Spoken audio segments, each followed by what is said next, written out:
Muita gente faz confusão com esse negócio de tom e semitom, mas eles são nada mais, nada menos do que medidas. Assim como nós temos medidas de temperatura para regulagem do nosso aparelho de ar-condicionado, medidas de volume que nos permitem comparar uma garrafa de água mineral de 1 litro com um garrafão de 20 litros. Temos medida de área, medidas de comprimento. As notas musicais, como já sabemos, apresentam alturas diferentes. A altura do Dó é diferente da altura do Ré, que é diferente da altura do Mi, e assim por diante. Mas que diferença é essa? A gente pode medir? Pode sim. Para começo de conversa, é importante entender que a medida do semitom corresponde à metade da medida do tom. Sendo assim, a gente pode dizer, onde houver um intervalo de tom, tem ali implícito 2 semitons. Então, o tom se subdivide em 2 semitons. O tom, a gente pode dizer que é a soma de 2 semitons. Então, o semitom é a medida menor e o tom é a medida maior. Podemos pensar nas medidas de tom e semitom a partir do braço do violão. Observem que o braço do violão é todo dividido. Aquelas marcações estreitas a gente chama de trastes, e os espaços entre essas marcações a gente chama de casa. Pois bem, quando a gente desloca o dedo de uma casa para a casa seguinte, esse deslocamento tem a medida de um semitom.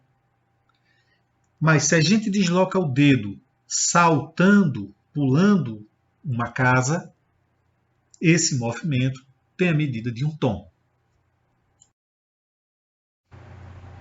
Esse desenho reproduz as características de um instrumento de teclado.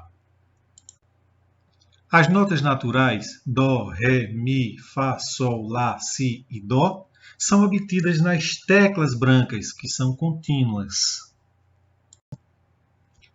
Ao longo da escala, aparecem 5 teclas pretas, através das quais obtemos as notas alteradas. Essas teclas pretas nos ajudam a perceber onde estão presentes os intervalos de tom e onde estão presentes os intervalos de semitom. Entre as notas Dó e Ré, há uma tecla preta, que divide o intervalo de tom em 2 semitons. De forma que, entre o Dó e a tecla preta, a gente tem o primeiro semitom. Entre a tecla preta e o Ré, a gente tem um segundo semitom. Portanto, entre Dó e Ré, a nossa medida é de tom. De maneira semelhante, entre as notas Ré e Mi, também há uma tecla preta. Ela divide, portanto, ali um intervalo de tom em 2 partes. Entre o Ré e a tecla preta, nós temos um semitom. Entre a tecla preta e o Mi, outro semitom. Portanto, entre Ré e Mi, nós temos novamente a medida de um tom. É diferente entre Mi e Fá. Como nesse caso a medida é de semitom, não vai haver entre essas duas notas nenhuma tecla preta. Continuando, entre Fá e Sol, a nossa medida é de tom.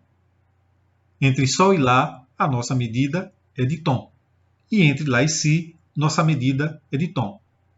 Por isso, entre essas notas estão presentes teclas pretas. Finalizando a escala, entre as notas Si e Dó, a nossa medida é de semitom. E é por essa razão que não há ali nenhuma tecla preta.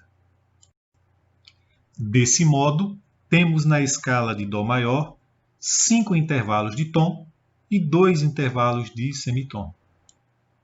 Os tons e os semitons, como se apresentam na escala de Dó maior, constituem sua principal característica. Isso se estabelece como uma regra. Por essa razão, a escala de Dó maior é tida como escala modelo de todas as escalas do modo maior.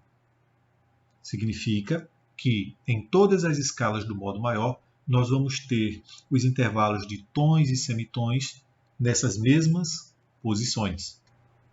Mas aí já é outro assunto.